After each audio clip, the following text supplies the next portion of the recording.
Biya Kamal ka Nor Online TV channel ke jan gwa seme ban leran ban jalling riya gadana ci tore wish ka gambella to kon kala dangro riya kan ci to ke tangan wala kan riya gadana ci to kare wicha ka jiko leran yamma ban ling ban madan ci to ka jiko kon ling ban ko ka dungi tang gwan mo shi chala do shi ber shi kan wari kan ga perka gwa men ci to ka jiko ka kor sang dar dan chala no te ka torbil mi ci yak torbila mo cha yak wajen chia bas duno torbila tordan wajen cha yak duno tel ram chi yede jenten cha mo na ka bot cha na mo ka bot ne ra chala duno chi ko dol wal ka roja dana chala ke je men kule to gwas men de to bela lok ka jen kui torbila mo men chi na yakten loga me dar ka gan waren kon tela ge torbile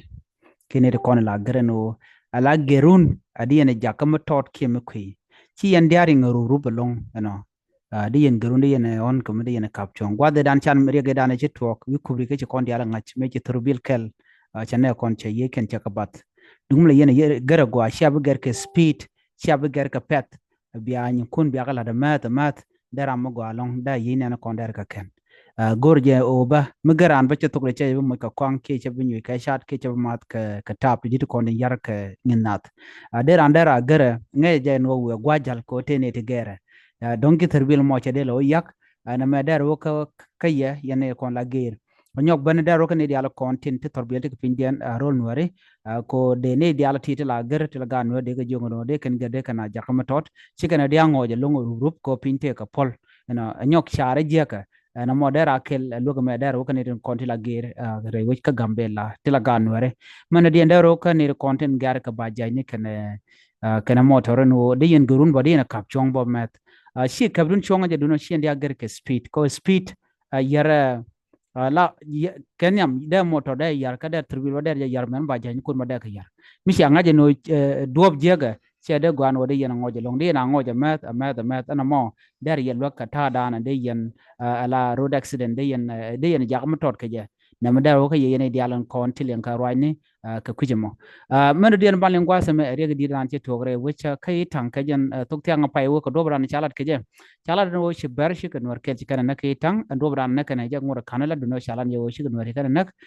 en tam re wicha ka itang special warada charoj mo chaje kwen ngai kono no ka jen gwas me ke li ne shop ka de ke bakal shi kan na kan ber na me tam wo ngwa ka mere kwen rodien na me rek mishalat ne din kondi la ber tam re wiki tang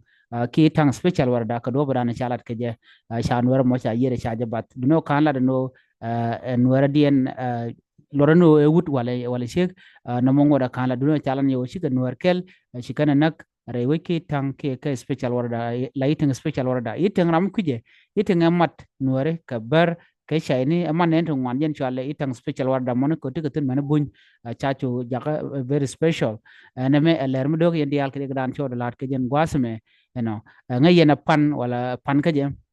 ya pan ngai kon no chete kareng mi dim ci tok tar pam gwan mi mo ci ne ko la de ni ci kan gan wara ka ci kan pet ka pur jar ke ci kan ber no bar mo tot ke pole no mo ci rek tu man ci de no tar pam ka jen itang special warda ba no ka jen wala ke gwada me mo pai wo ka dobran sharat ke je wanna kan ni no re wote ke tang kan ni kon la ber je nan go de nyaa ye kel an bana le do dien mi bere jen wini mi banje linkel ko do dana togre to ko je ni chane gorban te kemat kano bu konti dial kon lin kon bu kon ka gorno ban kala ne te ko ken ko bi karu dien tit bane ketin kon togre weche ka gambela en biata ka man ban nyaw je ko do dien